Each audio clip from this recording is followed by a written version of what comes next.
नमस्कार, जय मां शारदा। अकाया वैदिक एस्ट्रो में आपका स्वागत है। मैं हूं पंडित श्याम उपाध्याय और आज मैं उपस्थित हुआ हूं 14 मई 2026 को ग्रहों में दैत्य गुरु कहे जाने वाले हैं। ग्रहों में दो गुरु हैं, एक दैत्य गुरु और एक देव गुरु। हम बात कर रहे हैं दैत्य गुरु। दैत्य गुरु शुक्राचार्य राशि परिवर्तन कर रहे हैं। 27 दिनों से अपने स्वयं की राशि वृषभ में संचरण कर रहे थे, वहां से अब राशि परिवर्तन करके चले जाएंगे अपने मित्र की राशि मिथुन में, जहां देवगुरु बृहस्पति पहले से मौजूद है। वहां पर युति करने वाले हैं देवगुरु बृहस्पति के साथ। मिथुन राशि में दैत्य गुरु शुक्राचार्य और देवगुरु दोनों मौजूद हैं। बड़ा अच्छा संयोग है। बुद्ध देव कहे जाते हैं व्यवसायी, प्रोफेशनल, और वहां पर दोनों गुरु, एक धन के देवता और एक ज्ञान के देवता, दोनों ही बुद्धि के घर में। कमाल का सहयोग है। आमतौर पर बाय बर्थ अगर किसी के दैत्य गुरु शुक्राचार्य और देव गुरु की युति एक साथ किसी अच्छे भाव के अंदर हो जाए तो बस इसे बड़ा विलक्षण योग कहा जाता है। किसी भी भाव में हो जाए तो थोड़ा विलक्षण योग ही है ये, क्योंकि दोनों गुरु जब एक घर के अंदर बैठेंगे, हाँ, थोड़ा सा मानसिक स्थिति जो है व्यक्ति की वो थोड़ी सी डिस्टर्ब रहती है। मतलब वो ना अपने आप को फंसा हुआ महसूस करता है आध्यात्म और प्रोफेशनलिज्म के बीच में, लेकिन इन दोनों के बीच में से निकलकर वो कोई विशेष उपलब्धि भी कई बार प्राप्त कर लेता है। तो अगर मैं बात करूं कि क्या प्रभाव देने वाले हैं दैत्य गुरु शुक्राचार्य देव गुरु के साथ मिथुन राशि में युति करके, तो राशियों के बारे में अगर मैं बात करूं तो वैसे ज्यादातर राशियों के लिए ये शुभ स्थिति है, क्योंकि जब कोई दो शुभ ग्रहों की युति होती है तो ज्यादातर के लिए लाभदायक ही होती है।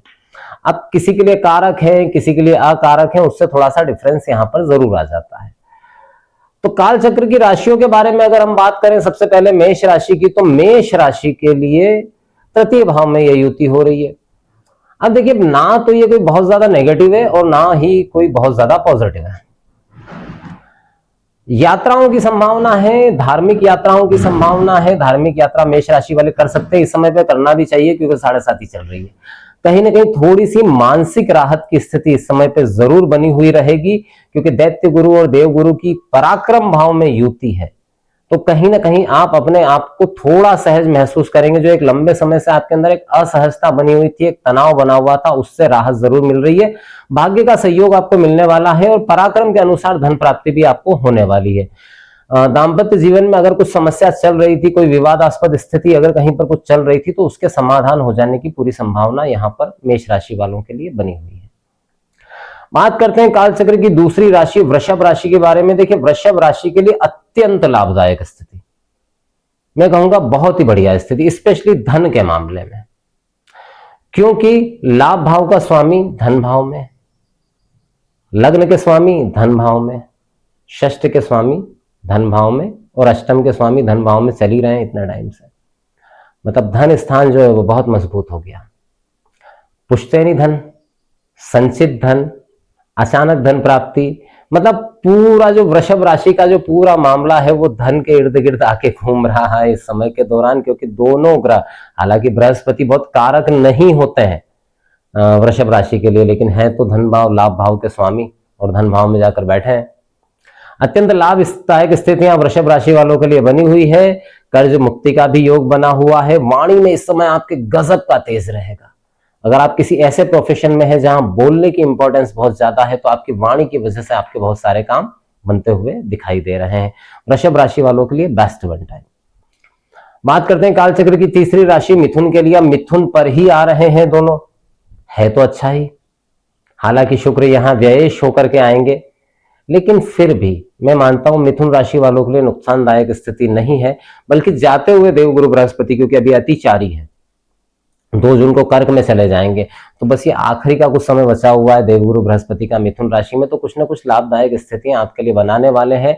दाम्पत्य जीवन में अगर कोई विवादास्पद स्थिति चल रही थी, कोई विवाद चल रहा था, तो उसके समाप्ति की संभावना भी यहाँ पर बनी हुई है मिथुन राशि वालों के लिए। मिथुन राशि वालों के लिए लाभदायक स्थितियां यहाँ पर बनी हुई है। बात करते हैं काल चक्र की चौथी राशि कर्क राशि के विषय में। कर्क राशि के लिए 12वें भाव में यह युति बन रही है। देखिए, 12वें भाव में ये युति को मैं बहुत अच्छी तो नहीं कहूंगा, लेकिन एक बात जरूर है कि कहीं ना कहीं लाभ को बढ़ाने वाली, भूमि संबंधित लाभ यहां पर देने वाली, साथ ही साथ लाभेश क्योंकि व्यय में है तो थोड़ा खर्च आपका बड़ा चढ़ा रह सकता है, लेकिन आपके व्यक्तित्व में गजब का निखार आता हुआ दिखाई दे रहा है, क्योंकि देवगुरु बृहस्पति आप ही की राशि पर की तरफ बढ़ रहे हैं।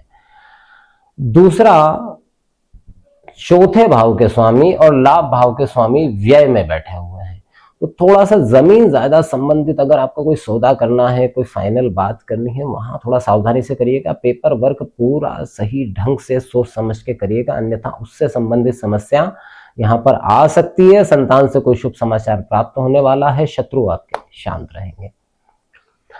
बात करते हैं काल चक्र की 5वीं राशि सिंह राशि के विषय में। अब देखिए, सिंह राशि वालों के लिए तो बहुत समय के बाद बहुत सारी पॉजिटिव स्थितियां बनती हुई दिखाई दे रही है। ये जो युति बन रही है लाभ भाव में बन रही है। अब पराक्रम भाव के स्वामी जो हैं वो लाभ भाव में जाकर के बैठेंगे, और साथ ही साथ 10वें यानी कर्म भाव के स्वामी भी लाभ भाव में देवगुरु बृहस्पति के साथ युति करने वाले हैं। वो लोग जो कपड़े के व्यवसाय में हैं, कॉस्मेटिक्स के व्यवसाय में, फैशनिंग के मॉडल हैं, एक्टर हैं, इन सब के लिए जबरदस्त लाभ की स्थितियां बनी हुई है। इस दौरान बहुत अच्छे ऑफर आपको मिल सकते हैं और उस ऑफर के द्वारा आप बड़ी सफलता भी प्राप्त करते हुए दिखाई दे रहे हैं। तो सिंह राशि वाले महाअनुभवों के लिए धन लाभ की स्थितियां बहुत प्रबल संकेत दे रही है धन लाभ का। कुल मिलाकर मैं कहूंगा सिंह राशि वालों के लिए अच्छा समय है। बात करते हैं काल चक्र की 6ठी राशि मिथुन राशि के विषय, माफ कीजिएगा, कन्या राशि के विषय में। कन्या राशि के लिए 10वें भाव में, ये देखिए 10वें भाव में ना तो गुरु कोई बहुत श्रेष्ठ परिणाम देते हैं, ना ही शुक्र कोई श्रेष्ठ परिणाम देते हैं। तो मैं कहूँगा सामान्य है, बहुत ज्यादा अच्छा तो नहीं कहा जा सकता। भाग्येश कर्म में है तो भाग्य का सहयोग जरूर मिलेगा। यहाँ पे ऐसे लोग जो शिक्षाविद है, शिक्षा के काम में जुड़े हुए हैं या ज्योतिष के काम में जुड़े हैं, उन्हें थोड़ी लाभदायक स्थितियां बनती हुई दिखाई दे रही है। बाकी बहुत विशेष कोई परिवर्तन इस ट्रांजिट से कन्या राशि वालों की लाइफ में बनता हुआ मुझे दिखाई नहीं दे रहा। हाँ, द्वितीय कर्म में है तो इस समय वाणी पर आप अगर थोड़ा सा नियंत्रण कर ले, ठीक से बात करें, तो आपकी वाणी आपके बहुत सारे काम बनवाती हुई दिखाई दे रही है। बात करते हैं काल चक्र की 7वीं राशि तुला राशि के विषय में। अब देखिए, तुला राशि के लिए ये जो गोचर है ये अत्यंत लाभदायक सिद्ध होने जा रहा है, क्योंकि आपकी राशि के स्वामी आपके भाग्य में जा रहे हैं। देवगुरु बृहस्पति जो कि भाग्य के कारक भी माने जाते हैं, उनके साथ युति करेंगे। जितने भी काम आपके अटके हुए थे, भाग्यवश जो अटके हुए थे, सारे काम आपके बनने वाले हैं। स्वास्थ्य में आपके सुधार होने वाला है। बड़े भाई बहनों, छोटे भाई बहनों के साथ अगर कोई समस्या हो गई थी तो उसमें सुधार होगा। दाम्पत्य सुख में वृद्धि होती हुई दिखाई दे रही है। तुला राशि वालों के लिए मैं कहूंगा अच्छा समय है, शांतिपूर्ण समय है, उल्लास का समय है। अच्छी एनर्जी, अच्छी ऊर्जा आप अपने अंदर महसूस करेंगे। बात करते हैं काल चक्र की 8वीं राशि वृश्चिक राशि के विषय में। अब देखिए, वृश्चिक राशि वालों के लिए बड़ी मुसीबत आ गई है यहाँ पर, क्योंकि ये युति तो अच्छी है पर बनी हुई अष्टम भाव में। अब अष्टम भाव में मंगल, माफ कीजिएगा, बृहस्पति और शुक्र की युति।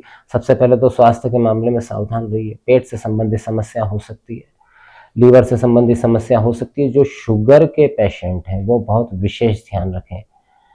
शुगर की वजह से आपकी बॉडी का कोई ऑर्गन डैमेज ना हो जाए, इस बात का बहुत विशेष ख्याल रखना है।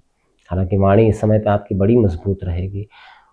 दाम्पत्य सुख में भी कहीं ना कहीं विवाद की स्थितियां या किसी तीसरे की एंट्री हो जाए, इस बात की संभावना यहाँ बहुत ज्यादा बनी हुई है। सावधान हो जाए वृश्चिक राशि वाले। वृश्चिक राशि वालों का धन भी अटक सकता है, विवाद भी हो सकता है, स्वास्थ्य संबंधित समस्याएं भी बढ़ती हुई दिखाई दे रही है। लेकिन छोटा सा समय है, इसको थोड़ा शांतिपूर्वक निकाल लीजिए, आगे समय आपके लिए बेहतर बना हुआ है। बात करते हैं काल चक्र की 9वीं राशि धनु राशि के विषय में। धनु राशि के लिए 7वें भाव में दैत्य गुरु शुक्राचार्य और देव गुरु बृहस्पति की ये जो युति है, ये धनु राशि वाले वो जातक जिनका विवाह नहीं हो पा रहा था या जो प्रेम विवाह करना चाहते थे, घर पे बात नहीं कर पा रहे थे, उनके लिए लाभदायक है। पार्टनरशिप में अगर आपका कारोबार है तो वहां पार्टनर के साथ में आपके संबंध और मजबूत होंगे और नया आप बढ़ोतरी कर सकते हैं अपने कार्य क्षेत्र के अंदर।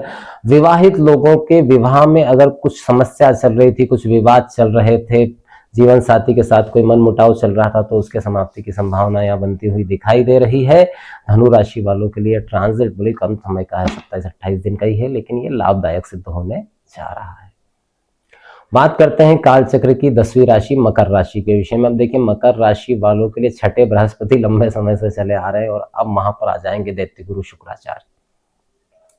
कर्ज मुक्ति योग मकर राशि वालों के लिए बनता हुआ दिखाई दे रहा है। अच्छी स्थितियां बनी हुई है मकर राशि वालों के लिए। देखिए दशमेश जब छठे में जाते हैं तो थोड़ा कार्य में देरी या विघ्न तो करते हैं, लेकिन कहीं ना कहीं एफर्ट बढ़ा देते हैं। तो मकर राशि वाले थोड़ा सा अगर प्रयास करेंगे तो उनको अच्छी सफलता मिलती हुई यहाँ दिखाई दे रही है। दैत्य गुरु शुक्राचार्य भी माफ कीजिएगा, देव गुरु भी अब यहाँ से राशि परिवर्तन करने वाले हैं, कर्क में जाने वाले हैं। आखिरी के 15-20-25 दिन का समय बना हुआ है। कहीं ना कहीं कर्ज मुक्ति योग जो है यहाँ पर देव गुरु जो देने वाले हैं। बात करते हैं काल चक्र की 11वीं राशि कुंभ राशि के विषय में। देखिए कुंभ राशि के लिए पंचम भाव में युति बनने जा रही है, जो कि अत्यंत श्रेष्ठ है। पंचम भाव में देव गुरु दैत्य गुरु की युति एक तो विद्यार्थियों के लिए जबरदस्त है।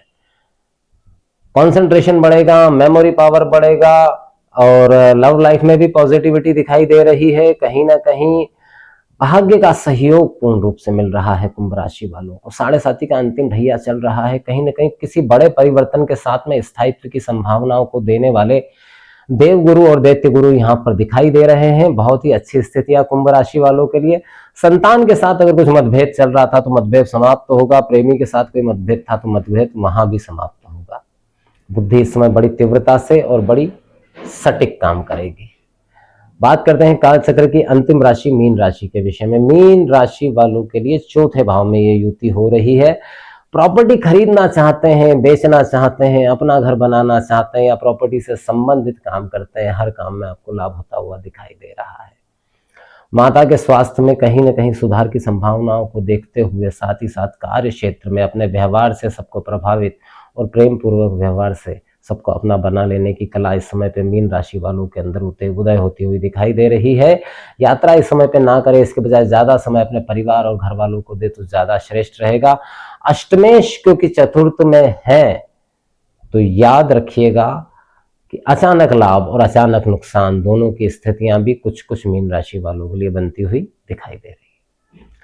तो ये था दैत्य गुरु शुक्राचार्य का मिथुन राशि में गोचर, जहां देव गुरु बृहस्पति पहले से बैठे हुए हैं और साथ में इन दोनों की युति का प्रभाव। फिर हाजिर होता हूं एक नए विषय के साथ। जय मां शारदा।